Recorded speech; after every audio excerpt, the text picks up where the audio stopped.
When you need a mortgage, don't stress at all. Just tune right in and give these guys. Good morning, Chatterbox. Today is Tuesday, June 17th.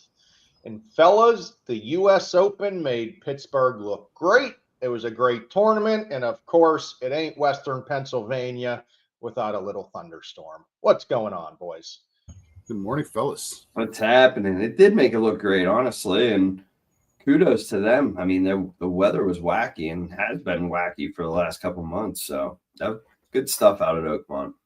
Yeah, and frankly, it seemed like on the real estate side of things, a lot of real estate agents were involved in rentals. There was some good money coming into the economy for those rentals for the week or so. So kudos to everyone that got involved in that and took care of that side of things. Yeah, for sure. I was out at Fox Chapel yesterday, and a lot of those agents were involved with getting golfers in there, families of golfers, having those short-term rentals, and it was a lot of work. I know they've been working on it since last fall, so they did a great job. I'm pretty sure the women's U.S. Open is coming here in 3 years now, so get yourself ready again. Yeah, that's definitely big business. And hey, there is that, we're not accountants, but I believe there's that Augusta rule that I think is still in play. You can rent your primary residence up to 14 days and it's tax-free, if I'm not mistaken. So it's a good rule. That's a good rule. Talk to your accountants, but we see that on pages of paper. Yeah, for sure. But boys, also we got to talk about last week. War is back. We have a little escalation between Israel and Iran. Of course, that's never great for the economy. We had a bad day on interest rates on Friday. Things were pretty stable yesterday, but we have to keep an eye on war. War is going to make things volatile. You're going to have good days. You're going to have bad days. You have to understand when you're pre-approved, putting in offers, even if you're floating rates right now, you got to pay attention because they can definitely move daily depending on the news and what we're seeing out of the Middle East. Yeah, and you don't know what's going to happen. I mean, it could literally change in a split second. People are saying things, we're not going to bomb them, we're going to bomb them, we're going to do this, we're going to do that. All it is creating unrest right now. And yeah, it's creating a lot of volatility. So I'm hopeful that we can get these rates down, but there are a lot of world conflicts going on right now. Yep. I mean, we have world conflicts on one side, and then we have an uptick of economists who are kind of siding with the president right now that's saying that the Fed is being too conservative and that they need to cut rates more. Now they're meeting this week. We don't expect anything to happen. We saw the interest rates tick up in 23. We heard they were going to come down in 24. We heard they were going to come down in 25. Now, guys, we're hearing they're going to come down in 26. Frankly, they have been elevated, in the 6% range now for years.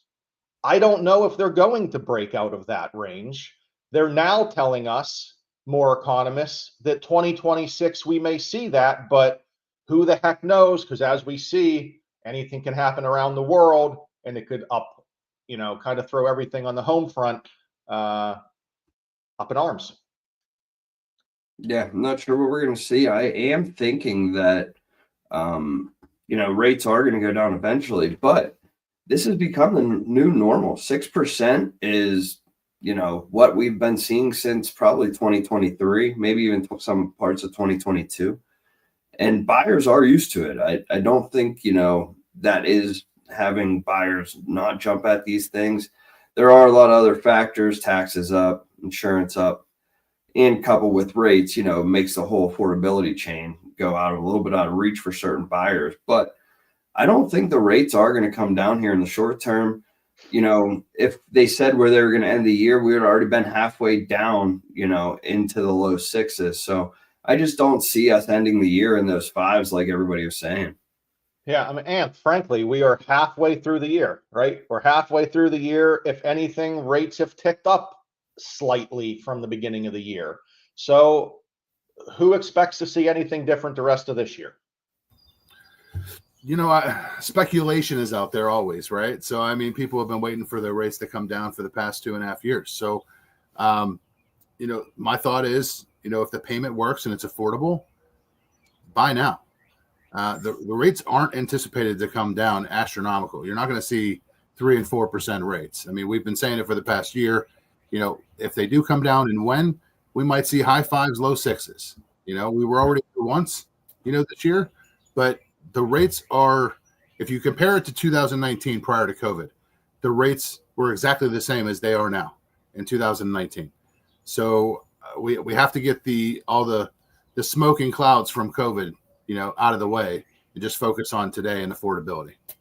And remember, guys, during COVID, almost every buyer was going over asking. So instead of putting those funds to going over asking that you don't necessarily have to do in this market, use the funds to buy down the interest rate.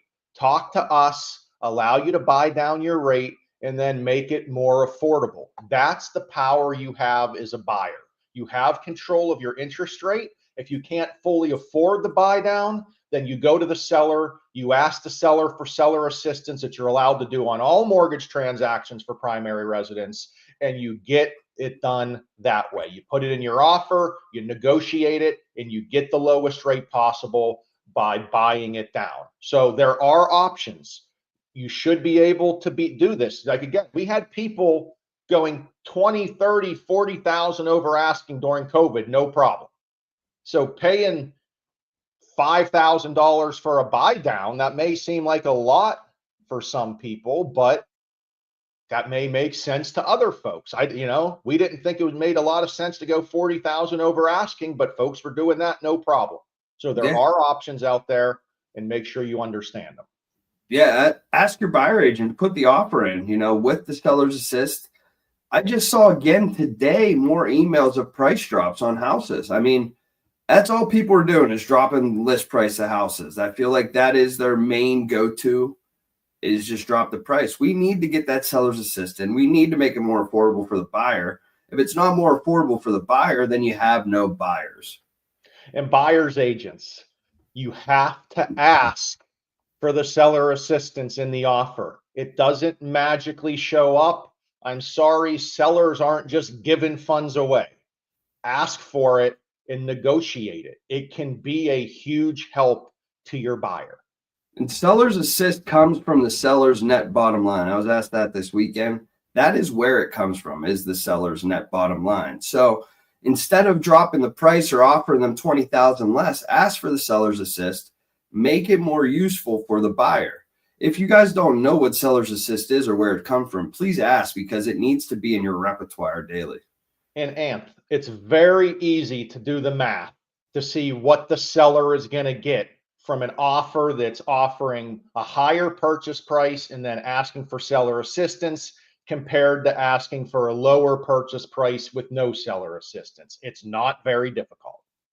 It's not. And I mean, it's made to be difficult in some cases, but you take the purchase price, you minus the max allowed seller's assist, and there you go. That's what the seller is netting, but in the instance of the offer, I mean, it's so important for the agent to work with the loan officer as well to help structure that, because so many times on the lending side, we're working up a specific mortgage plan that works for the client, including seller's assistance, buying down the rate, buying out the PMI, and then we get the agreement and there's no seller's assist, and then we change all the numbers and the client's like, well, wait a second, what happened?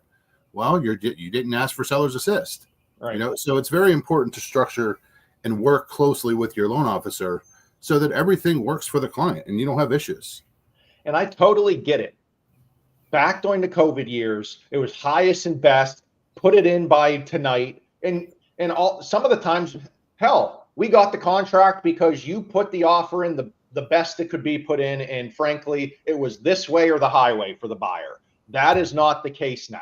It is more important that the buyer's agents work with us, structure that offer properly so the buyers can win. It is a market to let buyers win, and the best way they can win is seller assistance. It's the number one tool all buyers agents should have, just like Tom said. Yeah, The market's not the same as COVID. You have to do a little negotiating. It's not just write up an offer and hope for the best. Same with a listing agent. It's not just take an offer and hope for the best. We got to get back to real estating.